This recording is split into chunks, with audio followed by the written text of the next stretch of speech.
할렐루야, 여러분 반갑습니다. 오늘 본문의 말씀은 열왕기하 10장에 있는 내용을 가지고 말씀을 같이 나누고 은혜를 나누기를 원합니다.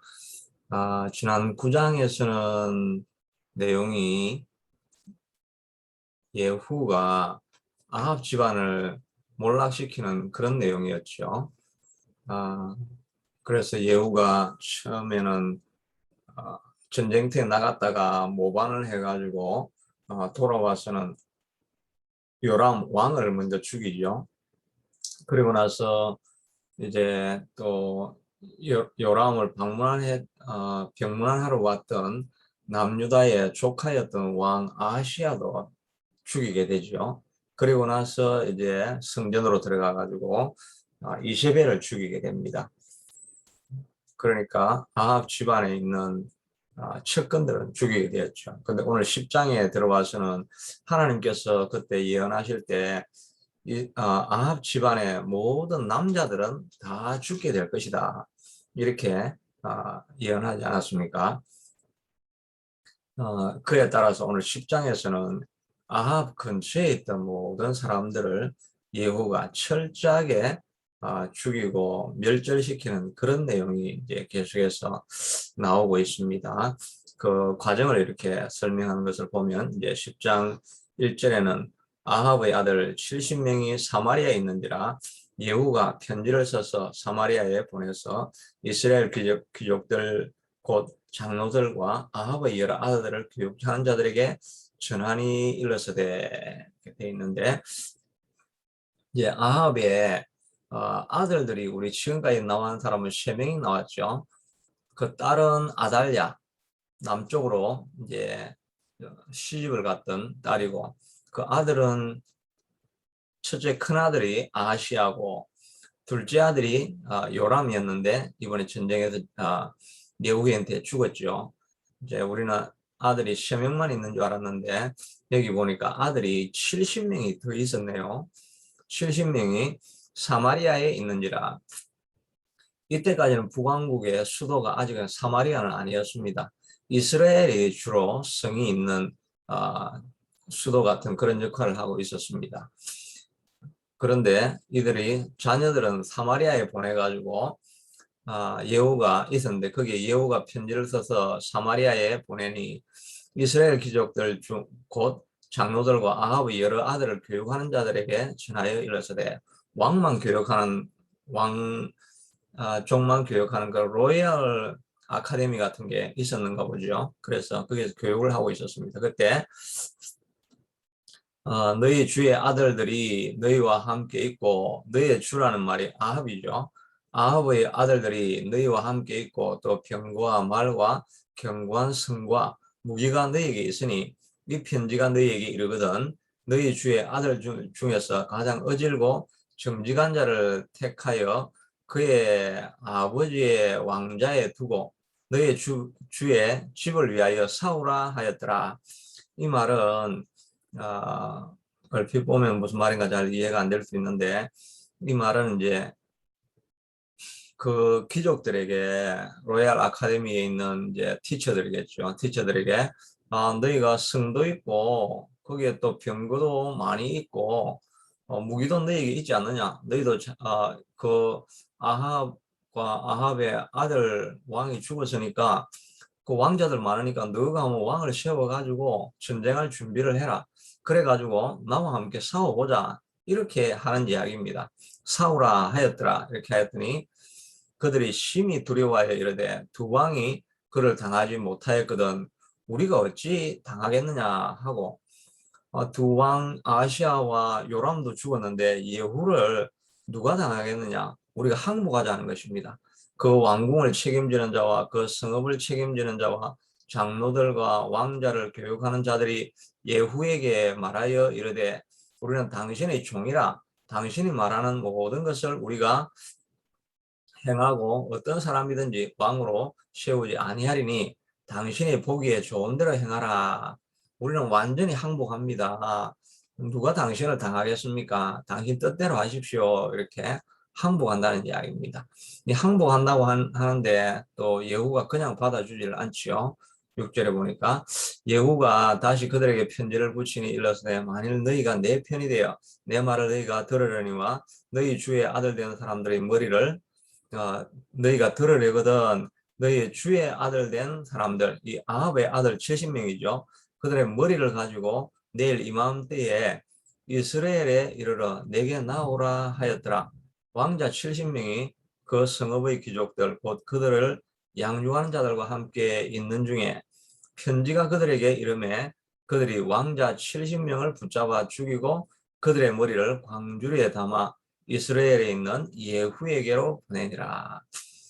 그렇게 하니까 내가 정말 내게 항복한다고 한다면 그 아합의 아들 70명의 머리를 다 베어가지고 그것을 내게로 보내라. 이렇게 하니까 정말 그들을 다 죽여가지고 예후에게로 보내게 됩니다.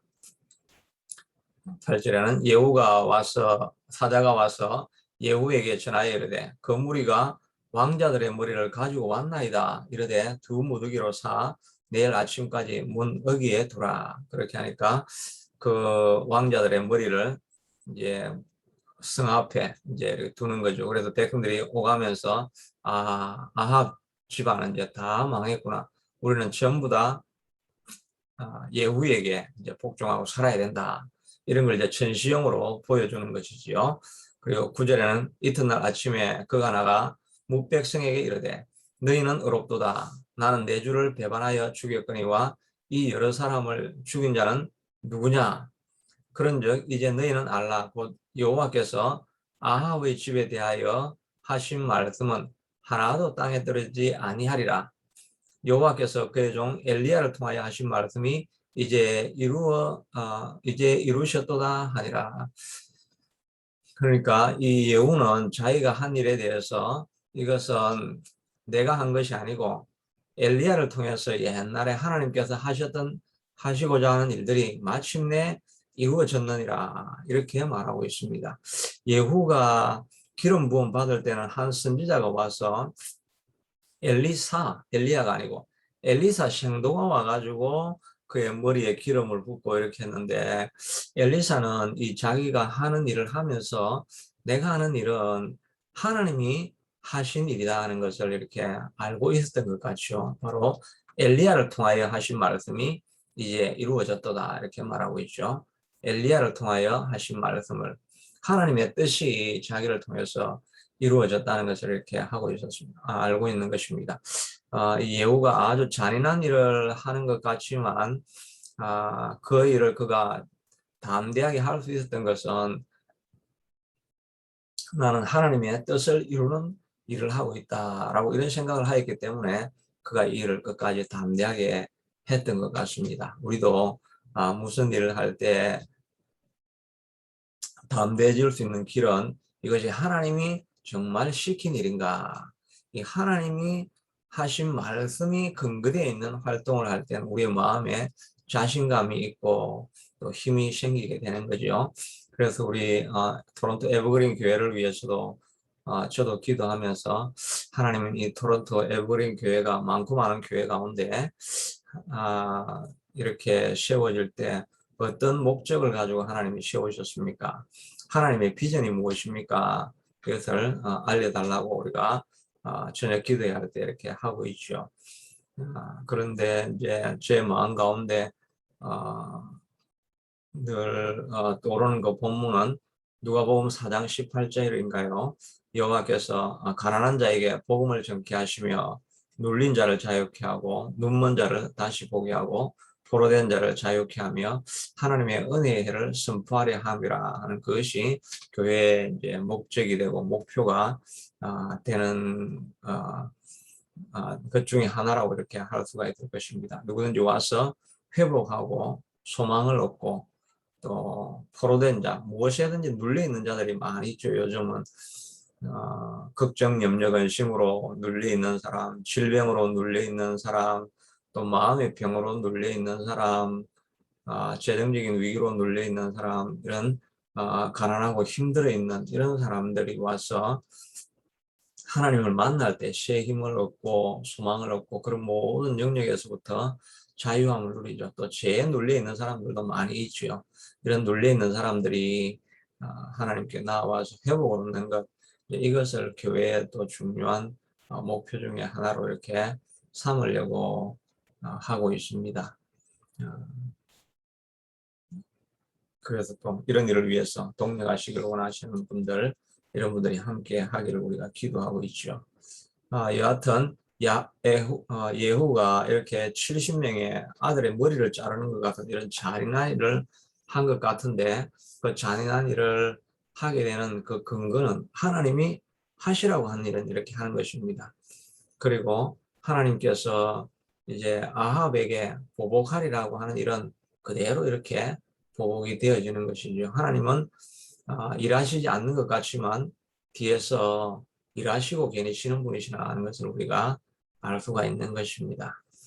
그리고 하나님의 약속은 반드시 이루어진다는 것을 우리가 다시 한번 생각하고, 하나님 주신 말씀은 무엇이든지 끝까지 붙들고 나가면 마침내 하나님의 역사하심을 우리가 보게 될 것입니다. 이제 11절입니다. 여호가 아합의 집에 속한 이스라엘에 남아있는 자를 다 죽이고, 이제 다 죽였죠. 아합에게 있던 그 아들들은 다 이제 죽었습니다. 그리고 왕비 이세벨도 죽었죠. 그리고 또 그의 귀족들과 신뢰받는 자들과 제사장들을 죽이되 그에게 속한 자를 하나도 생존자를 남기지 아니하였더라. 아합 근처에 있는 사람들은 다 죽였다는 말입니다. 그 다음에 예후가 일어나서 사마리아로 가더니 도중에 목자가 양털 깎는 집에 이르러, 그 목자가 이제 양을 기르러 늘 들판에 나가기도 하죠. 그런데 이제 때가 되면은 마치 수확하는 것과 마찬가지로 양떼들의 틀을 깎는 그런 곳이 있죠. 그 목자가 양틀 깎는 집에 이제 도착을 하게 됩니다. 예후가 유다의 왕 아시아의 형제들을 만나 묻되 너희는 누구냐? 유다의 왕 아시아는 그때 요람에게 같이 와 있다가 죽었던 그 아합의 요람의 조카죠. 조카들의 조카가 되는 이 아시아는 죽었습니다. 그 형제들을 만나 묻되 너희는 누구냐 하니 대답하되 우리는 아시아의 형제라. 이제 왕자들과 태우의 아들들을 문안하러 가노라 하는지라. 그러니까 지금 왕자들과 아들들, 이 사람들 이미 다 죽었죠. 죽었는데 문안하러 내려간다고 합니다. 그런데 보니까 우연히 만났는데 보니까 아시아의 형제들입니다. 그러니까 또 예후가 이들도 살려둘 수가 없죠. 이르되 사로잡아라 하며 곧 사로잡아 목자가 양털 깎는 집 웅덩이 곁에서 죽이니 42명이 하나도 남지 않아요. 42명을 또 아시아도 그 아합 집안에 있던 남자죠. 요람의 조카였으니까 하여튼 아합 집안 아닙니까? 아합 집안에 있던 형제들이니까 다 아합 집안 사람들입니다. 그 하나도 남기지 아니하고 다 죽여버립니다. 그리고 나서 이제 예후가 거기서 떠나가다가 자기를 맞이하러 오는 레갑의 아들 여호나답을 만난지라. 그의 안부를 묻고 그에게 이르되 내 마음이 내 마음을 향하여 진실함과 같이 내 마음도 진실하냐 하니 여호나답이 대답하되 그러하니이다. 이르되 그러면 나와 손을 잡자. 손을 잡으니 예후가 끌어 병거에 올리며 이르되 나와 함께 가서 여호와를 위한 나의 열심을 보라 하고 이에 자기의 병거에 태우고 사마리아에 이르러 거기에 남아있는 바 아합에게 속한 자들을 죽여 진멸하였더니 여호와께서 엘리야에게 이러신 말씀과 같았더라. 그래서 이제 아시아의 형제들도 죽이고 그 다음에 가는 길에 이제 레갑의 아들 여호나답을 이렇게 만나게 됩니다. 그러니까 레갑은 하나님의 사람이었는데 다음에 또 나오게 됩니다. 이 레갑의 아들 여호나답을 만나니까 좋은 동지를 만난 것이죠. 그래서 너도 나와 같이 하나님을 섬기는 일에 동참하겠느냐? 그렇게 하니까 동참하겠다. 그렇게 하니까 그를 말에 같이 태우고 이제 가서 사마리아에 있는 모든 이제 다른 사람들, 남아있는 사람들을 다 죽이게 되죠. 그렇게 하면서 여호와께서 엘리야에게 하신 말씀과 같이 되었더라고 하니까 엘리야에게 하신 언약을 그가 이루게 되었습니다. 오늘 화요일인데 밖에서는 지금 빗소리가 아주 크게 들리네요. 비가 계속 오고 있습니다. 18절에는 예후가 백성을 모으고 그들에게 이르되 아합은 바알을 조금 섬겼으나 예후는 많이 섬기리라. 사마리아에 가가지고 이제 선포를 하는데 아합이 그 이세벨을 통해 가지고 이제 바알 우상을 가져오게 되고 그래서 바알을 열심히 섬겼던 바알의 선지자 그 860명이 있었죠. 아세라와 같이 한 850명이 있었죠. 그렇지만은 여전히 그 이후에도 바알을 섬기는 많은 사람들이 있었습니다. 그렇게 하니까 이 아합이 이 지금 예후가 바알 선지자를 이제 다 죽이려고 계획을 하는데 그 계획하는 하는 방법이 너무나 이렇게 치밀합니다. 아합은 바알을 조금 섬겼으나 예후는 많이 섬기리라 하고 이제 이게 많이 섬기리라 이게 이제 거짓말이죠. 이렇게 해서 바알 섬기는 선지자들을 불러 모아가지고 죽이려고 하는 계략을 짜고 있는 것입니다. 19절에 보니까 그러므로 내가 이제 큰 제사를 바알에게 드리고자 하노니 바알의 모든 선지자와 모든 섬기는 자와 모든 제사장들을 한 사람도 빠지지 말고 불러 내게로 나오게 하라. 오직 오지 아니하는 자는 살려두지 아니하리라 하니 이는 예후가 바알을 섬기는 자를 멸하려고 계책을 씀이었습니다. 이 계책으로 다 불러 모읍니다. 그러니까 바알이 이제 이 예후가 바알을 섬기는 사람이 되었으니까 야 이제 바알 선지자들에게 이제 이 크게 흥할 날이 왔다. 우리가 이제 보호를 받으면서 바알을 섬기겠다고 하면서 좋다고 박수를 치면서 사람들이 다 몰려오게 되는 것입니다. 그리고 예후가 바알을 위하여 대회를 거룩히 열라하며 드디어 공포되었더라. 예후가 온 이스라엘에 사람을 두루 보내더니 바알을 섬기는 모든 사람이 하나도 빠진 자가 없이 다 이르렀고 무리가 바알의 신당에 들어가며 바알의 신당 이쪽부터 저쪽까지 가득하였더라. 예후가 예복 맡은 자에게 이르되 예복을 내다가 바알을 섬기는 모든 자에게 주라 하며 그들에게 예복을 가져온지라. 그래서 이제 다 그 바알 섬기는 사람들은 다 모았습니다. 뭐 오늘날을 이야기하면 그 뭐 잠실 운동장 같은데 그 바알 선지자 대회를 한다고 해가지고 모든 사람들이 거기에 다 몰려 들게 되는 것이죠. 뭐 예를 들면 요즘은 신천지가 대회를 한다고 모든 족속을 다 모으는 거죠. 근데 모으는데 그 안에 또 혹시 하나님을 섬기는 사람이나 또 잘못된 사람들이 혹시 들어가 있을 수 있으니까 바알을 섬기는 사람들에게는 옷을 다 입힙니다. 하얀 가운을 다 입히려고 그렇게 합니다. 그러면 뭐 들어가면 누구든지 딱 식별이 되잖아요. 식별이 되면 그들을 바로 죽이기 위해서 예복을 준비하게 합니다. 그래서 예복 맡은 자에게 바알을 섬긴 자에게 예복을 주라고 이렇게 합니다.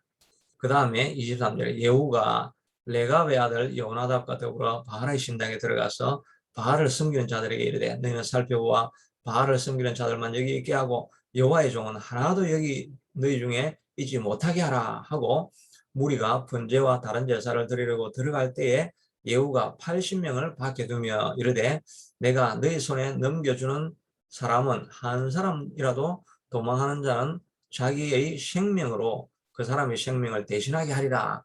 너희가 혹시 한 명이라도 놓아주는 그 한 명당 너희 중에 한 사람이 죽을 것이다. 이렇게 의미명하는 거죠. 번제드리기를 다하여 예후가 호위병과 지휘관들에게 이르러 들어가서 한 사람도 나가지 못하게 하고 죽이라 하며 호위병과 지휘관들이 칼로 그들을 죽여 밖에 던지고 바알의 신당에 있는 성으로 가서 바알의 신당에서 목상들을 가져다가 불사르고 바알의 목상을 헐며 바알의 신당을 헐어서 변소를 만들었더니 오늘까지 이르더라. 완전히 거기를 변소, 요즘 말인데 예, 이 화장실로 만들어 버렸습니다. 완전히 바알의 신당을 능멸을 한 것이죠. 여호가 이와 같이 이스라엘 중에서 바알을 멸하였으나 이스라엘에서 범죄하게 한 느바시 아들 여로보암의 죄, 곧 베델과 단에 있는 금송아지를 섬기는 죄에서는 떠나지 아니하였더라. 예, 그래서 이제 지금까지는 이제 27절까지가 이제 그 예후가 하나님을 위해서 이제 한 사역들을 다 이야기한 거죠. 그 아들 70명도 다 죽여버렸습니다. 그리고 아시아의 형제들, 조카의 형제들도 다 죽여버렸습니다. 그리고서 이제 바알을 섬기는 사람들을 운동장에 다 모아가지고 그들의 성소죠. 그들의 성소에 다 모아가지고 한 사람도 빼놓지 않고 바알을 섬기는 사람들은 다 죽여버렸습니다. 정말 이건 하나님의 약속하신 것을 철저하게 이루는 하나님의 뜻을 이루는 그런 일을 한 것이죠. 이 부분까지는 예후를 우리가 칭찬을 해야 할 것입니다. 그런데 다른 성경에 보면 예후를 하나님께서 그렇게 기뻐하지 않습니다. 하나님께 끝까지 충성한 사람이라고 그렇게 이야기는 하지 않습니다. 그를 또 부족한 부분을 이렇게 이야기하고 있죠. 그런데 그는 이 모든 일을 하나님을 위해서 하나님의 뜻은 이루어 드렸지만 자기의 꿈을 버리지는 못하는 것입니다. 자기가 권자를 잡기 위해서 다른 우상은 자기가 오히려 바알은 버렸지만 다른 우상을 섬기게 되는 것입니다. 28절에 보니까 예후가 이와 같이 이스라엘 중에서 바알을 멸하였으나 이스라엘에게 범죄하게 한 느바시 아들 여로보암의 죄, 곧 베델과 단에 있는 금송아지를 섬기는 죄에서는 떠나지 아니하였더라. 이 여로보암이 죄가 무엇입니까? 옛날에 자기가 북왕국을 만들어 놓고 보니까 백성들이 전부 다 남쪽 유다에 있는 예루살렘에 제사로 들어가니까 이렇게 가만히 두었다가는 모든 민심이 전부 다 남왕국으로 흘러가게 되겠구나.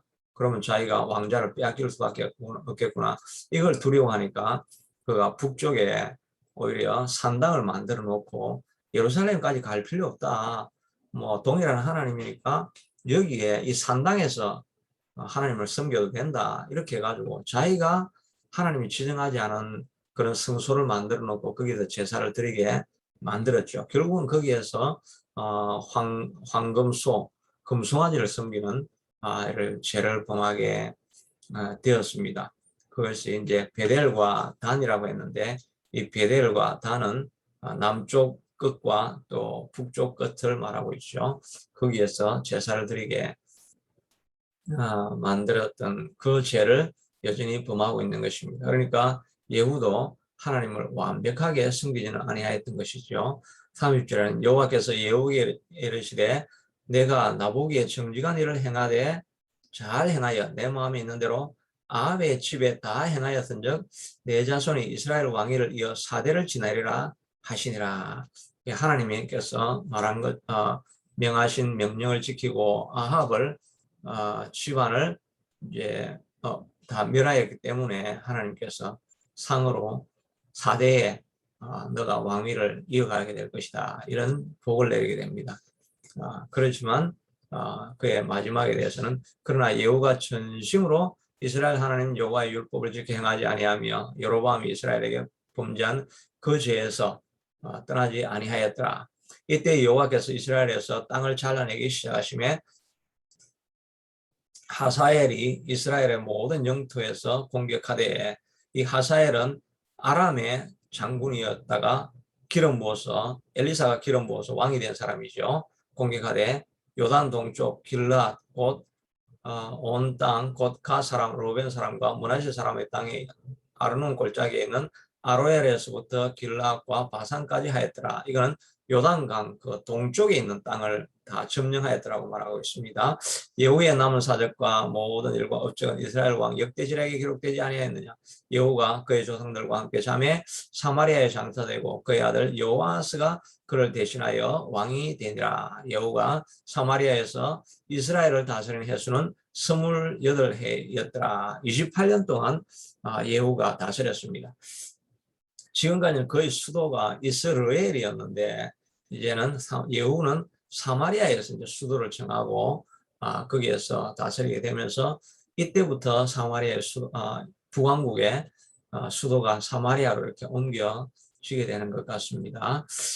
오늘 본문의 말씀을 생각하면서 하나님이 주시는 교훈이 무엇일까 하는 것을 이렇게 생각을 해보았었는데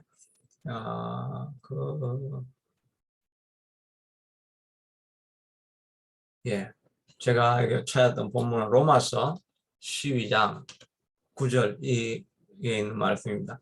내 사랑하는 자들아 너희가 친히 원수를 갚지 말고 하나님의 진노하심에 맡기라.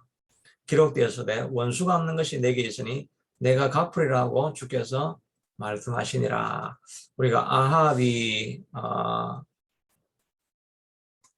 그 느바스의 포도원을 빼앗고 또 이세벨이 그 사람들을 능욕을 하면서 우상을 섬기게 하고 이런 일들, 또 아합이 억울하게 한 일들, 이런 일들 하나님께서 모르는 것 같지만 하나님께서 그걸 다 보고 계신다고 말씀하시는 거죠.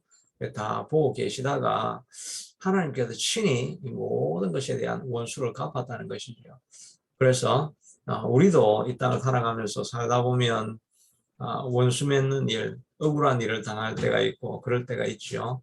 그런데 우리가 해야 될 일은 원수를 우리가 친히 갚지 않고 우리는 오히려 우리의 원수에 대해서 복을 빌어주고 축복해 주는 것만 우리가 해야 합니다. 그렇게 할 때 하나님께 진노하심에 맡기라. 하나님께서 원수가 없는 것이 하나님께 있으니 내가 갚으리라고 주께서 말씀하셨느니라. 하나님은 공의로우신 하나님이시기 때문에 마침내 불의한 것에 대해서 하나님께서 공의롭게 만들어주시는 거니까 하나님께 다 맡겨 놓으라는 것입니다. 또 한편으로는 우리가 수고했지만 열매를 먹지 못하는 경우들도 있죠. 그런데 그것도 하나님께서 기억하셔서 지금 당장은 우리에게 갚아주지 아니하는 것 같지만 결국은 하나님께서 이 모든 우리의 수고에 대해서는 응답해 주신다. 이런 것을 우리가 믿음을 가지고 나가야 할 것입니다. 기도하는 것도 응답되어지지 아니하는 것이지만 하나님께서 듣지 않고 있는 것이 아닙니다. 하나님께서 계속해서 듣고 계시는 것입니다. 그러니까 그것이 사이고 때가 되어지면 하나님께서 응답을 해주시게 되는 것이죠. 그러므로 우리가 기도하는데 낙심하지 말고 기도하고 나아가면 때가 이르면 하나님께서 열매를 맺게 해주실 것입니다. 우리 요즘도 9시 30분에 기도회를 하고 있는데 저도 기도회 하면서 많은 힘을 얻고 있습니다.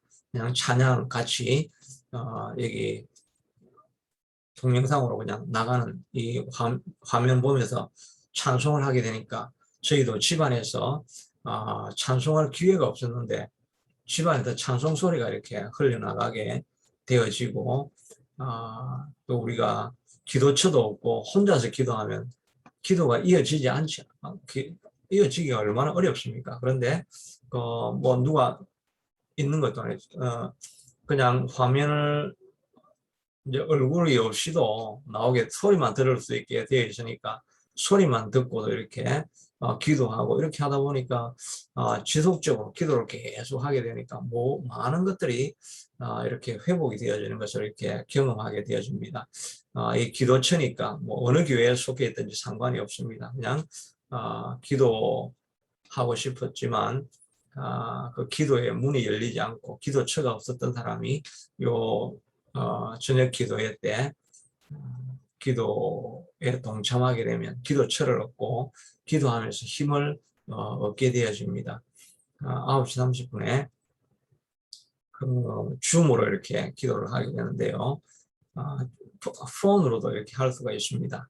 지금 카톡으로 제가 들어올 수 있는 그런 링크를 이렇게 보내고 있는데 그냥 클릭하시면 이제 들어올 수 있는데 하나 폰으로 하시거나 이 TV로 이렇게 이 컴퓨터로 하려고 하시면 줌을 깔아야 됩니다. 줌을 다운로드를 이렇게 해 놓으시면 되는데 줌을 다운로드하는 건 그렇게 어렵지 않은데 줌을 다운로드 하시고 폰에도 줌을 앱스토어에 가가지고 이제 다운로드 하시고 이렇게 들어오면 이렇게 들어와지거든요. 그렇게 기도할 때 힘을 얻고 또 한 분이라도 이렇게 같이 들어와서 기도하게 되면 기도하는 사람도 좀 많이 힘을 얻고 이래서 기도가 필요하신 분들은 누구나 오셔서 또 기도 제목을 이렇게 공유를 해주시면 그걸 가지고 또 이렇게 기도하게 되어지고 같이 기도하니까 우리가 중보기도도 하고 나면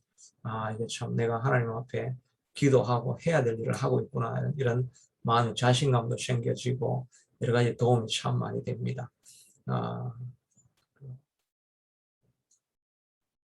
초청되어지는 고를 때 이렇게 같이 들어오셔서 공유하시면 좋겠습니다. 아마도 얼굴을 이렇게 드러내고 좀 하는 게 부담스러울 수 있기도 한데 그러면 카메라를 그냥 끄면 되니까 뜨고 그냥 소리만 듣기만 하셔도 됩니다. 그래도 한 명이라도 이렇게 참여해서 같이 하게 되면 저에겐 또 기도하는 사람도 힘이 되죠.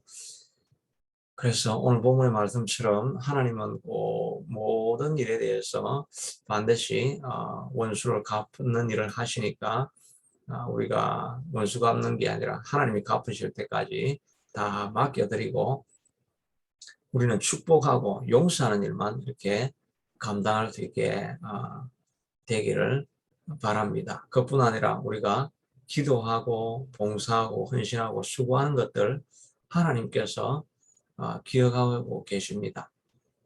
하나님께서 그리고 수고한 대로도 반드시 상으로 갚아주시게 될 것입니다. 이런 복을 누리는 저와 여러분들이 되기를 축복합니다. 오늘도 승리하는 복된 하루 될 수 있게 되기를 축복합니다.